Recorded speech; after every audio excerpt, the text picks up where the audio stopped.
अस्सलाम वालेकुम dear students, आप देख रहे हैं सैयद अली एकेडमी। और आज की इस वीडियो के अंदर हम लोग चैप्टर नंबर 1 बायोलॉजिकल मॉलिक्यूल्स को जिक्र कर रहे हैं। इन बायोलॉजिकल मॉलिक्यूल्स को दूसरा हम बायो मॉलिक्यूल्स भी कहते हैं। तो आइए आज की इस वीडियो के अंदर हम सबसे पहले ये शुरुआत करते हैं, ये आगाज़ करते हैं कि ये बायोलॉजिकल मॉलिक्यूल्स क्या होते हैं।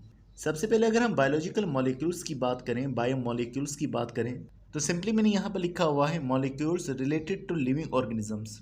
वो मॉलिक्यूल्स जो कि जानदार से ताल्लुक़ रखते हैं उन्हें हम बायोमॉलिक्यूल्स कह रहे हैं। या फिर जो इसकी दूसरी डेफिनेशन हमने यहाँ पर बनाई हुई है वो ये है, molecules that make structure of living organism and perform function in the living organism.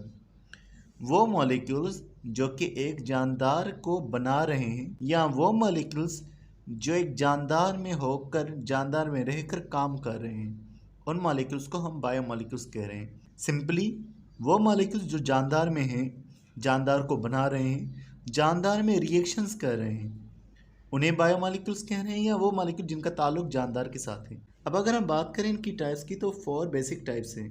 Carbohydrates, उसके अलावा प्रोटीन्स, उसके अलावा न्यूक्लिक एसिड और लिपिड। ये 4 मेन किस्में होती हैं हमारे पास बायोमॉलिक्यूल्स की। कार्बोहाइड्रेट जिनको शुगर्स कहा जाता है, प्रोटीन इनका बेसिकली काम स्ट्रक्चर और फंक्शन के अंदर होता है, लिपिड एनर्जी प्रोवाइड करने का काम कर रहे होते हैं, और सेल के अंदर भी कई चीज़ों को स्ट्रक्चर देने का भी काम करते हैं। न्यूक्लिक एसिड जो कि डीएनए को बनाने का काम कर रहा है, आरएनए को, डीएनए को और कुछ और दीगर मॉलिक्यूल्स को। तो ये 4 हमारे पास बड़े मॉलिक्यूल्स हैं जिनको हम बायोमॉलिक्यूल्स कह रहे हैं। अब बात करें कि जितने भी मॉलिक्यूल्स होते हैं वो एलिमेंट के बने होते हैं। तो बायोमॉलिक्यूल्स जिन एलिमेंट्स के बने हैं उन्हें कहा जाएगा बायो एलिमेंट। जितने भी एलिमेंट्स इन बायोमॉलिक्यूल्स को बना रहे हैं उन्हें हम बायो एलिमेंट कहेंगे। जैसे कार्बोहाइड्रेट से मिसाल ग्लूकोज से, तो ग्लूकोज का फार्मूला कुछ इस तरह से होता है C6H12O6। अब क्योंकि इसके अंदर ये 3 एलिमेंट्स मौजूद हैं जो इस ग्लूकोज के मॉलिक्यूल को बना रहे हैं, इस बायो मॉलिक्यूल को बना रहे हैं, तो ये 3 एलिमेंट्स हमारे पास बायो एलिमेंट कहलवाएंगे। इसी तरह से और भी जितने भी एलिमेंट्स इन बायो मॉलिक्यूल्स को बना रहे हैं उन सबको बायो एलिमेंट कहा जाएगा।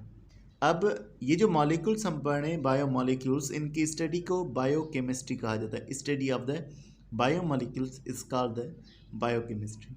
मज़ीद इस बायोकेमिस्ट्री और इसके एडवांटेजेस का अब हम जिक्र करते हैं।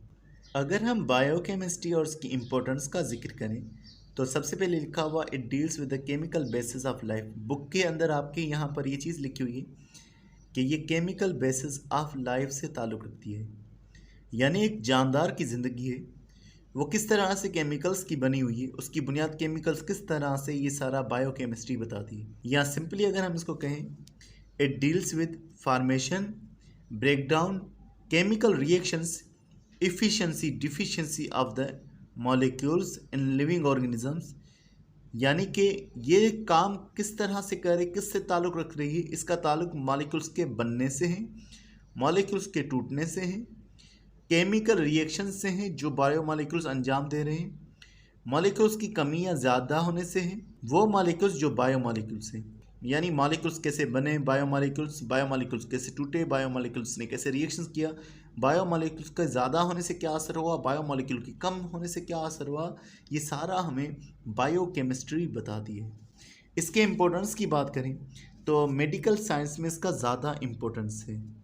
मेडिकल साइंस में किस तरह से, जैसे कि अगर हमारे पास बीमारियां होती हैं तो उन बीमारियों को ठीक करने के लिए मेडिसिन्स यूज़ की जाती हैं, और ये जो मेडिसिन्स बनाई जाती है इसी बायोकेमिस्ट्री की वजह से बनाई जाती हैं।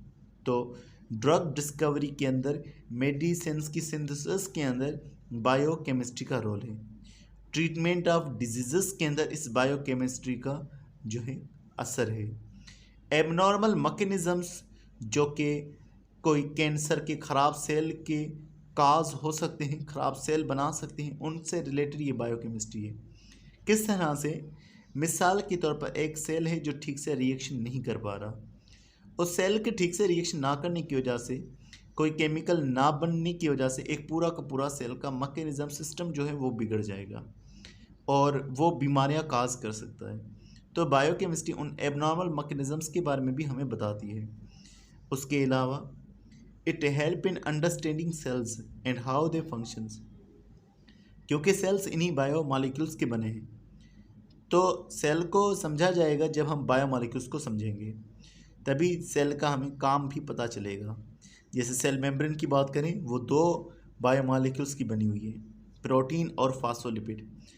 तो उसका फंक्शन हमें उन 2 मॉलिक्यूल्स की वजह से ही समझ आएगा, प्रोटीन्स कैसे काम कर रहे हैं, फास्फोलिपिड कैसे काम कर रहे हैं। और उसके अलावा जैसे बुक में मिसाल लिखी हुई है कि न्यूक्लियस से फ्लो ऑफ इंफॉर्मेशन हो रही है। न्यूक्लियस में है डीएनए, डीएनए से इंफॉर्मेशन निकलेगी, यानी डीएनए से मैसेंजर आरएनए निकलेगा, वो मैसेंजर आरएनए फिर प्रोटीन एंजाइम्स को बनाएगा। तो सेल को समझा जाएगा तो उसके फंक्शंस को भी समझा जाएगा, क्योंकि सेल में ये सारे मॉलिक्यूल्स मौजूद होते हैं। तो डियर स्टूडेंट्स, ये हमने इसके इंट्रोडक्शन का जिक्र किया। इंशाल्लाह नेक्स्ट वीडियो के अंदर हम लोग मजीद और भी टॉपिक्स का जिक्र करेंगे। तो मिलते हैं नेक्स्ट वीडियो में, तब तक बहुत सारा ख्याल रखिएगा। अस्सलाम वालेकुम।